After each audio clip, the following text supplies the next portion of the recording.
Bien-aimés frères et sœurs en Christ, bonsoir. C'est votre frère Joseph Chiteyan Toumba, évangéliste de Mirerem, venu poursuivre toute une série de messages en collaboration avec Merib, qui nous donne cette grâce par la main de Dieu, pour vous parler des temps de la fin. Nous avons reçu depuis longtemps du Seigneur un grand fardeau sur les temps de la fin. Et d'entrer en matière, nous allons développer d'abord ce que lui-même nous a mis en conviction, c'est-à-dire mon peuple ne me connaît pas.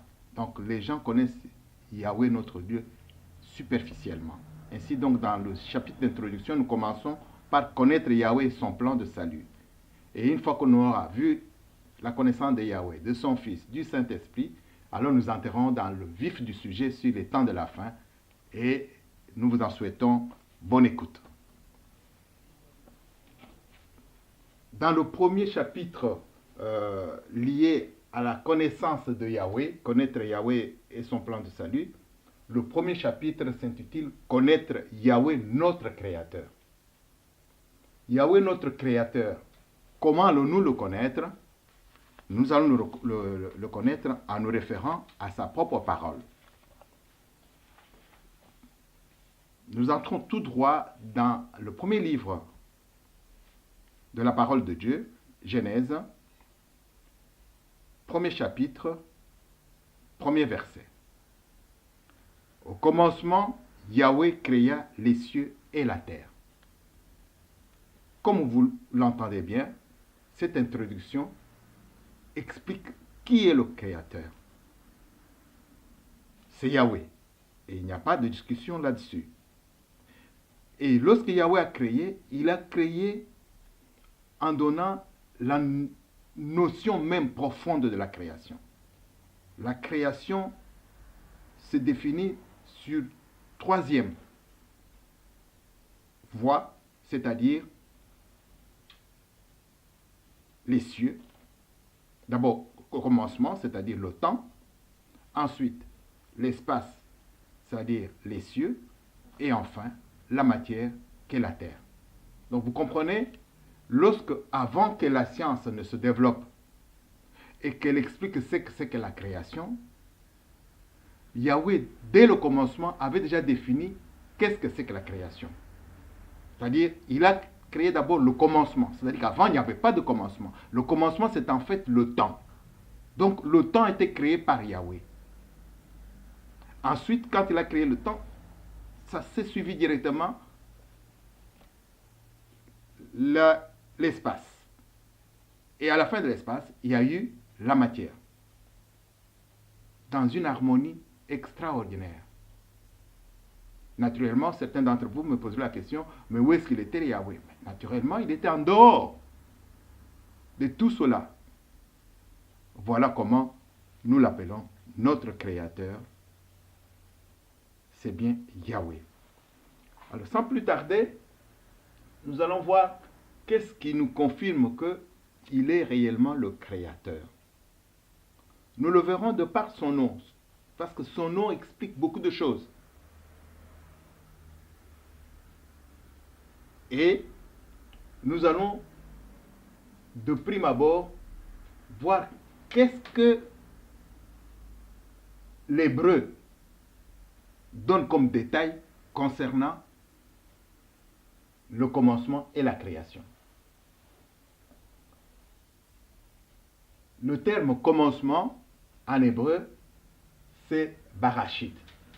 Je l'ai mis ici pour votre édification. J'entrerai dans la signification du nom de Yahweh par la suite, mais je préfère ici vous donner d'abord dans l'introduction comment la langue hébreu nous introduit dans la compréhension et dans la connaissance de notre Père Céleste. Donc voilà, ça c'est le mot commencement en hébreu. Alors, la signification de ce mot commencement, j'ai essayé d'abord de donner les détails des différents mots.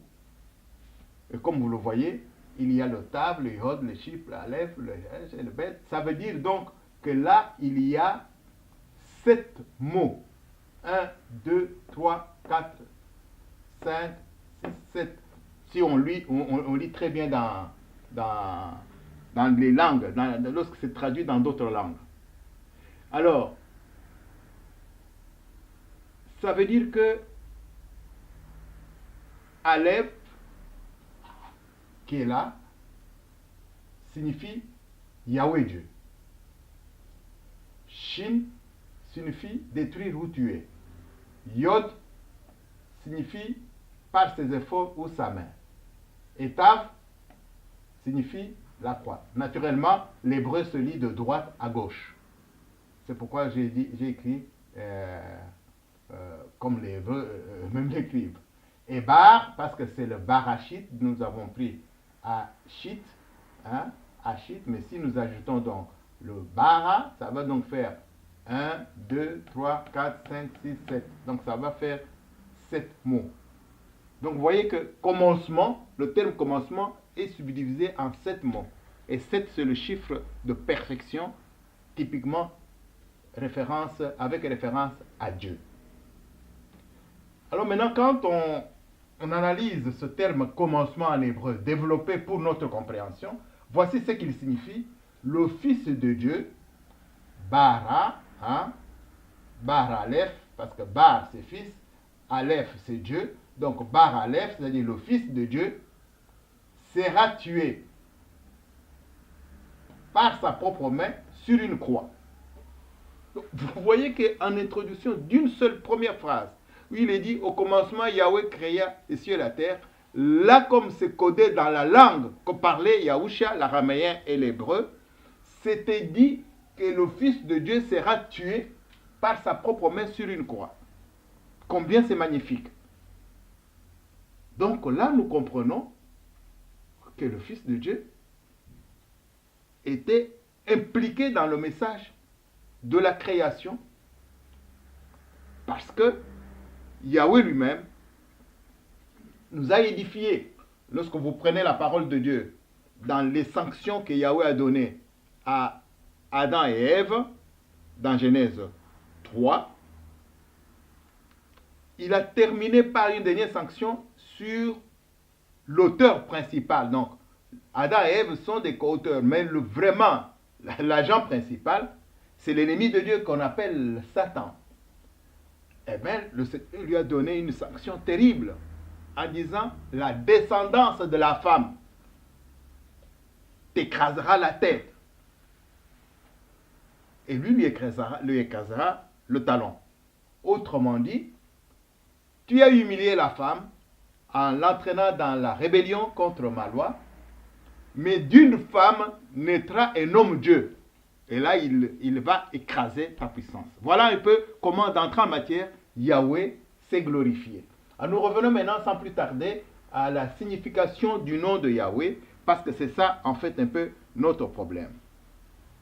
Yahweh signifie, a référence plutôt au tétragramme dont vous entendez souvent parler. Le tétragramme, c'est celui-là.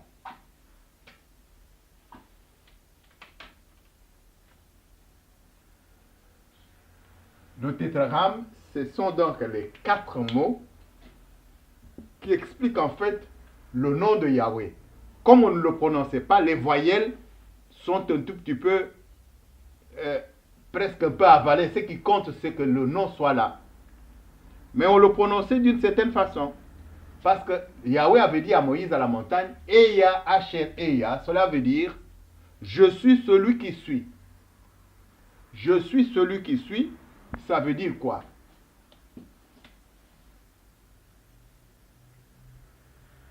Je suis celui qui suis.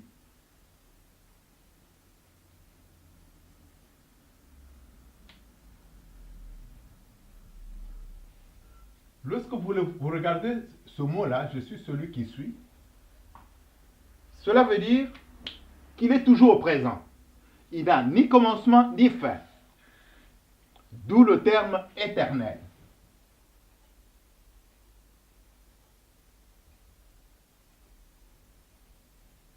Je m'en vais immédiatement vous préciser que éternel n'est pas son nom. Contrairement aux traducteurs classiques qui ont remplacé le nom de Yahweh dans les Bibles par le mot éternel. Éternel, c'est un qualificatif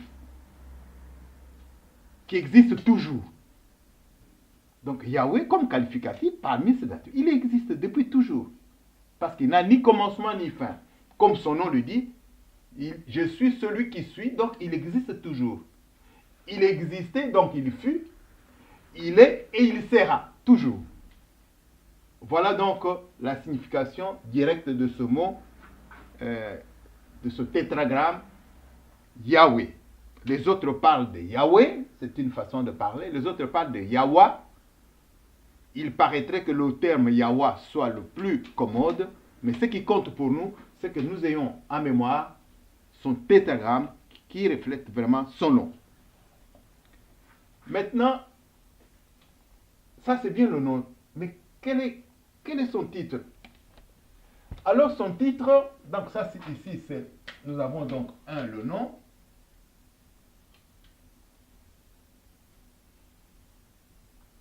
Deux, nous avons son titre. Son titre naturellement, c'est Dieu. Dieu, c'est celui qui est divin, qui est esprit, qui n'est pas matière comme nous. Donc, il est divin. Alors, le point 3 sera donc ses attributs.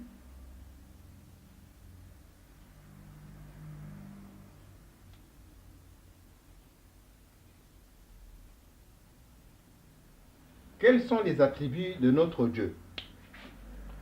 Naturellement, nous avons parlé du terme éternel. Il est éternel.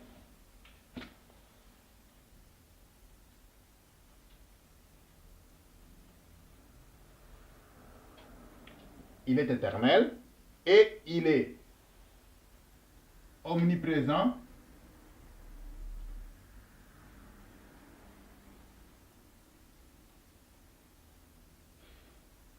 omnipotent,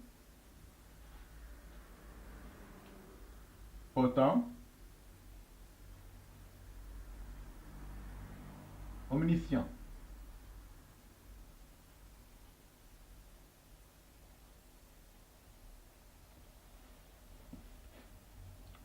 Voilà. Et qu'est-ce que nous pouvons dire de notre Dieu? Parce qu'il faut quand même qu'il y ait un attribut qui le différencie des humains. Et naturellement, Dieu est esprit. Il est esprit. Et disons même mieux, il est Père des esprits.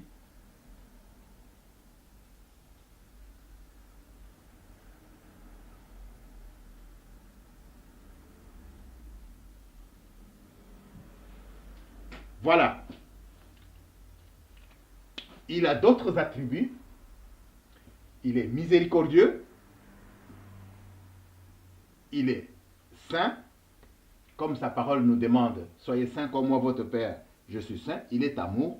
Il est même source de l'amour. Parce que l'amour suppose quelqu'un qui partage avec d'autres. Et Dieu est le premier à avoir partagé parce qu'il a appelé tout ce qui existe à l'existence. À commencer par son propre Fils. Voilà donc les attributs de Dieu. Alors maintenant, le point 4, en sous-point, c'est celui-là que nous avons écrit. Signification. Le point 4, c'est signification du nom de Yahweh. J'ai préféré le mettre au-dessus parce qu'il fallait que je puisse un peu vous expliquer qu'est-ce que ça veut dire. Dans la signification du nom de Yahweh, j'ai pris un peu de temps de vous mettre au tableau, vous montrer que ce nom englobe toutes les personnes, englobe toutes les créatures, et vous sentez qu'il est scellé dans le nom de Yahweh toute son œuvre. Alors, en reprenant le tétragramme, le YHWH, tout comme c'est écrit aussi en hébreu à gauche, Yahweh représente l'image de l'homme. Comment l'homme se présente? L'homme, il a la tête, il a les bras, il a le buste, il a les jambes. Tête, bras, buste, jambes, c'est l'image de l'homme. Eh bien, le nom de Yahweh présente cette image-là. Tête, bras, buste, jambes. L'homme a la tête, notre Dieu a aussi la tête. L'homme a les bras, notre Dieu a les bras. Et les mains. La main de l'Éternel n'est pas courte pour agir. Il a le buste, naturellement. Jambes, bien naturellement. Mais chez l'homme, c'est de la matière, avec le souffle à l'intérieur, tandis que c'est Yahweh, tout est esprit. C'est la seule différence. Alors, deuxième explication, c'est l'existence humaine. Pour que l'homme existe, il faut qu'il y ait la pensée humaine en lui. Il faut qu'il manifeste des émotions, c'est-à-dire que son âme s'exprime. En lui, il y a le souffle de vie. Et enfin, tout cela est couvert par la matière qu'on appelle le corps humain. Cette présentation est identifiée dans le nom de Yahweh. Et nous passons à la signification même de la vie. La vie se manifeste par l'intellect, le désir, l'animation et la matière. Et bien, dans le nom de Yahweh, tout cela est scellé. Combien c'est magnifique. Et quand nous regardons maintenant l'image du monde, mais le monde, il est diversifié, manifestant la puissance du Créateur. Il existe d'abord le monde humain, que nous sommes, le monde animal, le monde végétal et le monde physique. Et bien, c'est scellé dans le nom de Yahweh. Enfin, il y a l'image même l'image du sens du cosmos. Le cosmos a d'abord eu la création de la conscience humaine. Donc, la conscience humaine qui existe, c'est parce qu'il y a eu un créateur. S'il n'y a pas eu un créateur, la conscience humaine n'existerait pas plutôt. Il y a l'impulsion même de la création. Ensuite, il y a l'univers immatériel créé par ce que nous voyons ici. Nous voyons tout un tas de choses, mais il y a des choses que nous ne voyons pas, mais qui existent. C'est l'univers immatériel. Il a été créé par Yahweh. Ensuite, il y a l'univers matériel qui a été créé. Alors, lorsque vous voyez l'expression de tout cela, tout cela ne reflète que l'image du Créateur. J'ai voulu vous montrer qu'effectivement, lorsque quelqu'un fabrique quelque chose, un nouveau matériel ou un nouvel équipement, il laisse toujours son cachet. Eh bien, vous constatez que le propriétaire a mis son cachet partout. C'est vraiment sans discussion. Et c'est même édifiant.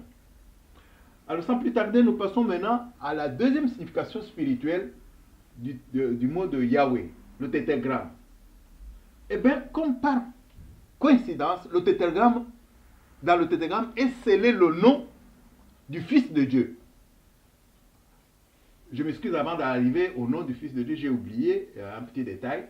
C'est qu'en regardant la tête, les bras, le buste, la jambe, et quand on y ajoute les souffles et tout ça, j'ai voulu vous rappeler que l'homme est créé à l'image de Dieu.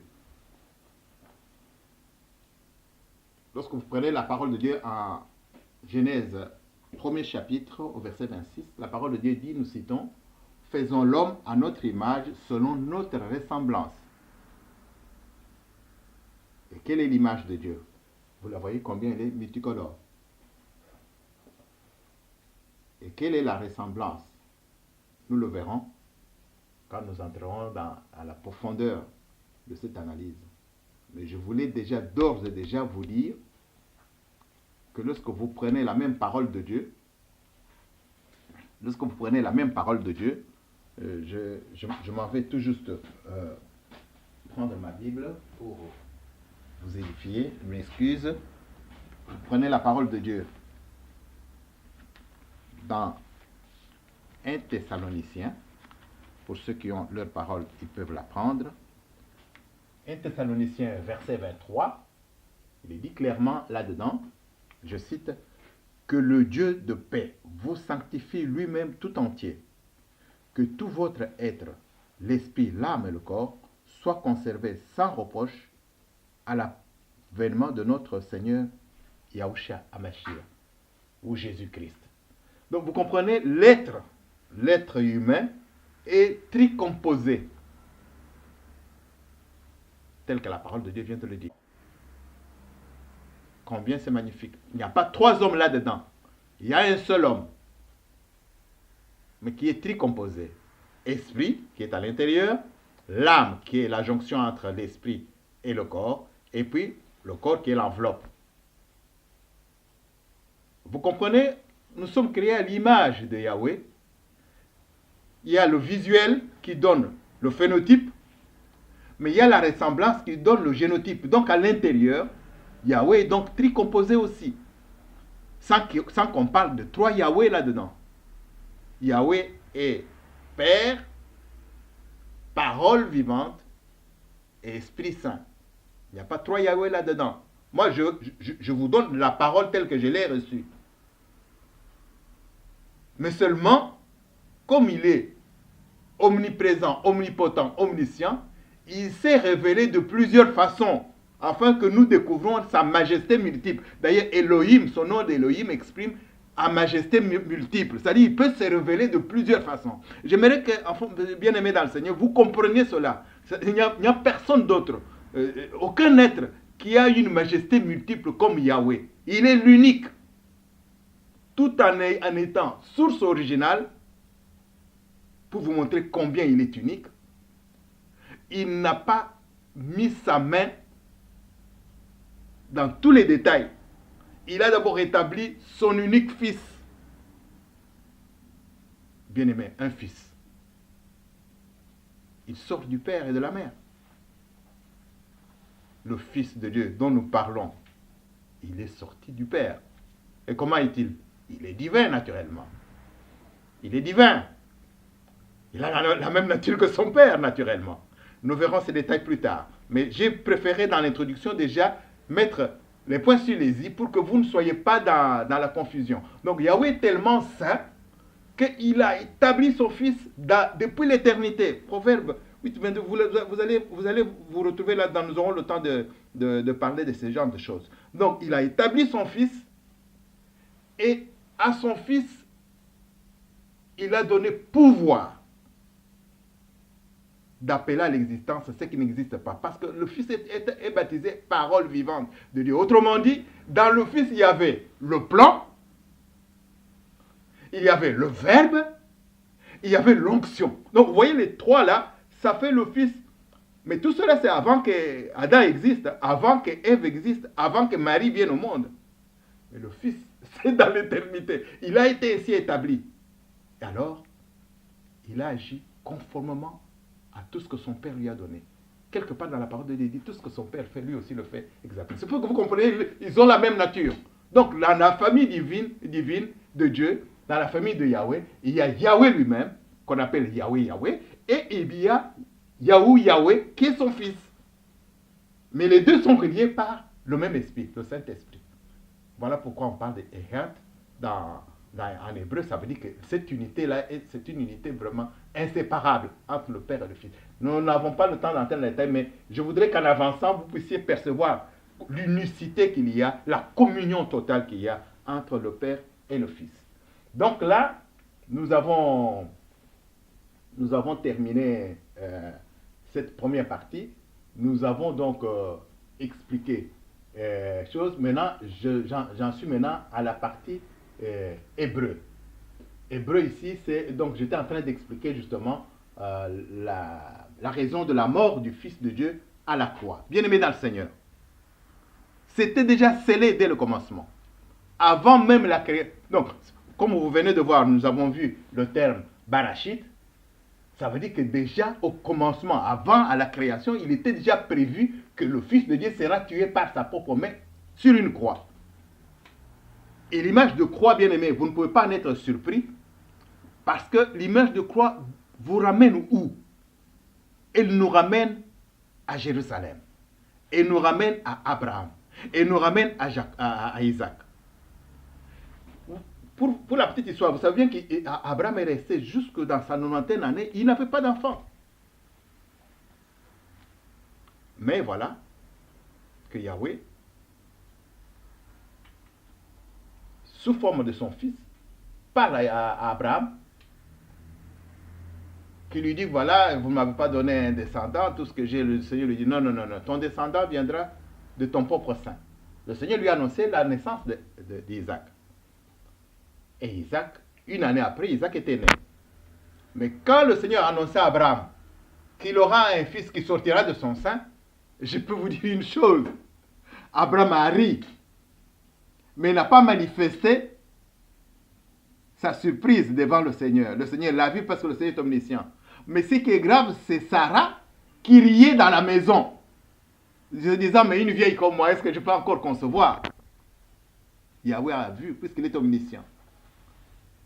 Eh bien, Yahweh a dit, a fait de reproche à Sarah. Et Sarah a menti qu'elle n'avait pas ri. Pourtant, elle avait ri.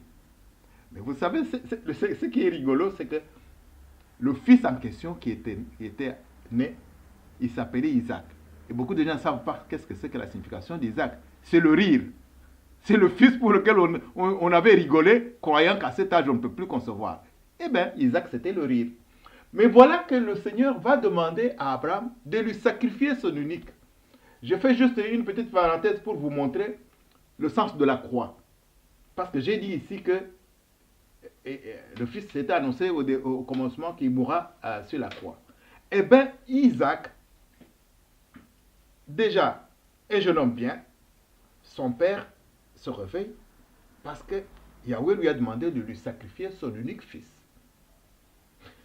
Vous savez bien aimé, c'est ce qu'on appelle l'épreuve de la foi. Il nous arrive plusieurs fois que nous obtenons ce genre d'épreuve. Surtout quand on a choisi la voie du Seigneur. Nous devons apprendre à demeurer fidèles. Je sais que c'est difficile. Mais avec l'aide de Dieu, nous serons victorieux.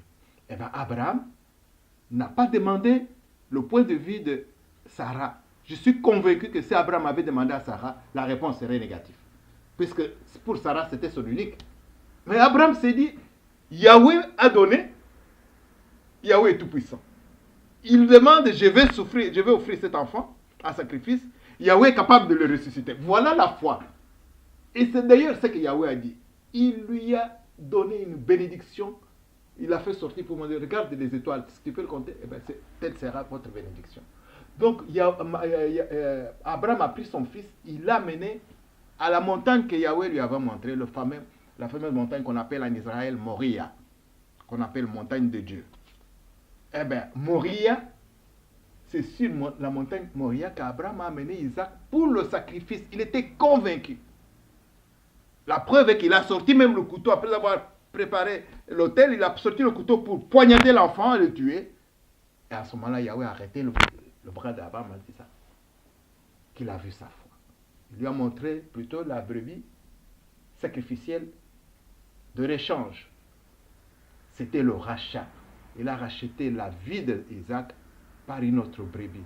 Et c'est ainsi qu'Abraham disait, sur cette montagne-là, qu'on appelle la montagne de Moria, Yahweh pourvoira. C'est ainsi qu'on parle de Yahweh Jireh. Donc, sur cette montagne en Israël, c'est la montagne de Yahweh. Donc, je reviens maintenant. Eh bien, le nom de Yahusha était scellé sur la croix. Alors, je m'en vais très rapidement vous donner comment est-ce que je sais que ce nom était scellé. C'est par la parole de Dieu. Bien aimé dans le Seigneur, lorsque vous prenez la parole de Dieu dans Jean 8, prenez la parole de Dieu dans Jean 8, au verset 28, il est dit ceci. Yahusha, permettez, quand vous entendez Yahusha, je parle du véritable nom du Seigneur. Parce que je l'ai reçu par révélation, donc je ne peux plus rentrer dans les noms qui ont été trafiqués par les traducteurs bibliques. Je bénis Dieu d'ailleurs pour cela. Mais ne vous faites pas trop de peine. Si vous trouvez ça encore lourd, faites ce que vous pouvez dire, Dieu pourvoira. Mais jusqu'au moment où vous aurez l'instruction, la révélation authentique, à ce moment-là, Dieu pourra vous tenir rigueur. Et maintenant, soyons cool. Yahushua Yahushua donc leur dit, donc Jean 8, verset 28, quand vous aurez élevé le Fils de l'homme, alors vous connaîtrez que je suis, et que je ne fais rien de moi-même, mais que je parle selon que le Père, selon ce que le Père m'a enseigné. Donc, quand vous aurez élevé le Fils de Dieu, vous connaîtrez que je suis. Donc, le Seigneur, quand il était venu en Israël, vous savez qu'il est né à une période où le nom de Yahweh était interdit de prononciation. Je préfère faire aussi cette parenthèse, bien aimé dans le Seigneur, afin que vous compreniez dans quel contexte le Seigneur est venu au monde.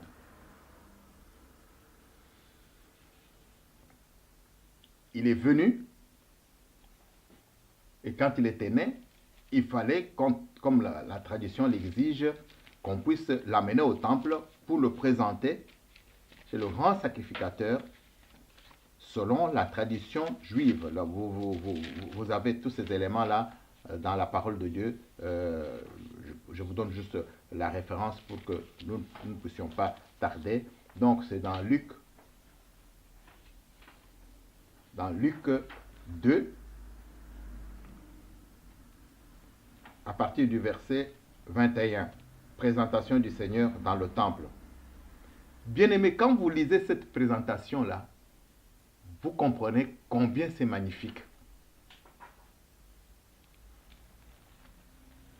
Joseph et Marie se sont levés avec le petit Jésus pour aller le présenter au temple. Seuls, ils n'en ont informé personne. Mais je suis convaincu qu'en route, Joseph et Marie se posaient des questions. Parce qu'il fallait donner le nom de l'enfant au temple. Mais quel nom allons-ils donner? Parce que le nom de Yahweh était interdit de prononciation en Israël. Il était même dit que celui qui prononcerait ce nom-là sera lapidé. Donc Joseph et Marie se sont levés par la foi. Et arrivés au temple, Yahweh lui-même a touché le prophète Simeon et la prophétesse Anne pour qu'ils aillent au temple ce même jour-là. Voilà comment Yahweh est omniscient. Et arrivé au temple, Joseph devait maintenant donner le nom de l'enfant. C'est à ce moment-là précis, parce que le nom de l'enfant allait créer une confusion. Et bien en ce moment-là, directement le prophète Simeon a pris l'enfant entre ses bras. Et comme tous savaient que le Simeon leur avait dit qu'il ne mourra que lorsqu'il aura vu le Messie. Et quand Simeon a dit, Seigneur, tu peux laisser maintenant partir ton serviteur, car mes yeux ont vu ton salut. Oh, maintenant ils se sont rendus compte que Simeon a donc vu le Messie. Donc, c'est ainsi que ces gens ont compris que cet enfant-là était le Messie.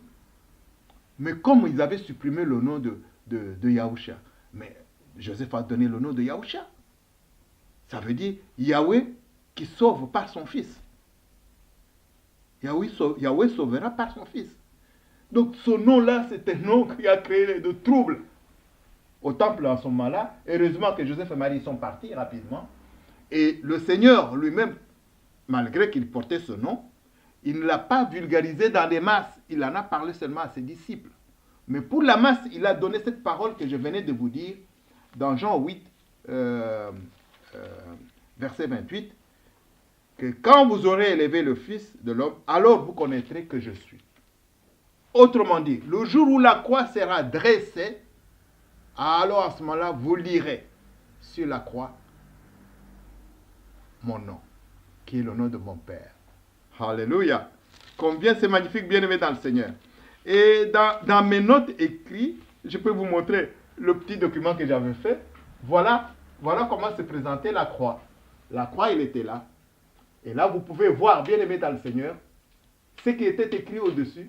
Il y avait donc les trois noms. Ça, c'est donc en hébreu, ensuite en grec, ensuite, en latin, ensuite en grec. Ça, c'est l'ancien grec, mais le grec ordinaire, c'était le MBI. Voilà les trois noms qui étaient écrits. Écrits pourquoi? Écrits conformément à la demande de Pilate. Parce que Pilate, dans Jean 19, n'est-ce pas, dans Jean 19, Pilate a dit, hein, je peux vous lire ce passage, Jean 19, verset 19, à commencer verset 19 et 20. Pilate fit aussi un écriteau qu'il plaça sur la croix. Il y était écrit Yahushua de Nazareth, le roi des Juifs. Beaucoup de Juifs lurent cet écriteau parce que l'endroit où Yahushua fut crucifié était près de la ville. L'inscription était écrite en hébreu, en latin et en grec. Les principaux sacrificateurs des Juifs dirent à Pilate, n'écris pas le roi des Juifs, mais il a dit, je suis le roi des Juifs. Pilate répondit, ce que j'ai écrit, je l'ai écrit. Pilate ne pouvait pas contredire parce qu'il fallait qu'il confirme la parole de Dieu. Et la parole de Dieu dit que celui qui est là crucifié, c'est Yahweh. C'est-à-dire Yahusha, c'était son nom. H reprenait Anosri. Anosri, c'est la définition de Nazareth à l'époque, dans l'ancien hébreu. Anosri, c'est Nazareth. W, ça veut dire Humelech, c'est-à-dire roi. Et le dernier H, c'est Ayehouden, c'est-à-dire les Juifs. Mais vous vous souvenez, quand nous étions petits, quand nous étions enfants, chaque fois qu'on nous montrait des petites croix ou des petites crucifix, il y avait toujours au-dessus Iniri. Bien-aimés, je suis triste de vous avouer combien ces messieurs ont eu le courage de ne laisser que le mot Iniri qui était en latin, qui n'était pas parlé couramment par les Juifs, mais ils ont oublié de nous mettre le nom que les Juifs connaissaient, le YHWH, parce que je suis convaincu que si dans notre croissance, nous avons appris que sur la croix, il y avait le nom de Yahweh, nous aurions aussi connu le nom de Yahweh. Mais on nous a appris Iniri, qui est Jesus, Nazarius, Rexus et Yehudan. Donc c'est en latin. Mais qu'est-ce que le latin? Terrible. Et en grec, c'est INBI. Voilà, bien aimé dans le Seigneur, la définition de ce nom, c'est pour vous montrer que ce nom existe, mais que ce nom a été camouflé, caché, pour que vous ne le connaissiez pas. Or, dans ce nom, il y a des bénédictions. Comment allons-nous hériter de ces bénédictions si nous ne connaissons même pas le nom de notre Dieu? Si dans nos prières, nous ne prononçons pas le nom de notre Dieu? Si dans nos louanges et adorations, nous n'exaltons pas le nom de Yahweh? Alors là, aujourd'hui, je viens restituer, Seigneur, c'est la volonté du Seigneur qui veut que son nom soit connu par ses enfants. Et vous le verrez dans les passages bibliques que je donnerai, le Seigneur s'insurge contre tous ces gens qui ont caché son nom. Et j'espère que vous ne serez pas parmi ceux qui ont camouflé ce nom de Yahweh. Et là, Dieu vous en tiendra rigueur. Je ne vous le souhaite pas. C'est ainsi que nous passons maintenant, très rapidement, à la suite donc de ce message, qui est la signification maintenant du tétragramme. J'aime bien vous donner maintenant la signification de ce tétragramme en hébreu. Parce que là, vous allez voir ensemble que là, bien aimé dans le Seigneur, je vais le faire avec vous. Pourquoi je le fais avec vous? C'est pour que vous compreniez que même dans la construction de ce tétragramme, toutes les précautions ont été prises par les enfants d'Israël pour honorer même le nom de Dieu dans sa présentation. Et sans plus tarder, je le fais rapidement. Si vous le permettez, nous allons... Yeshua.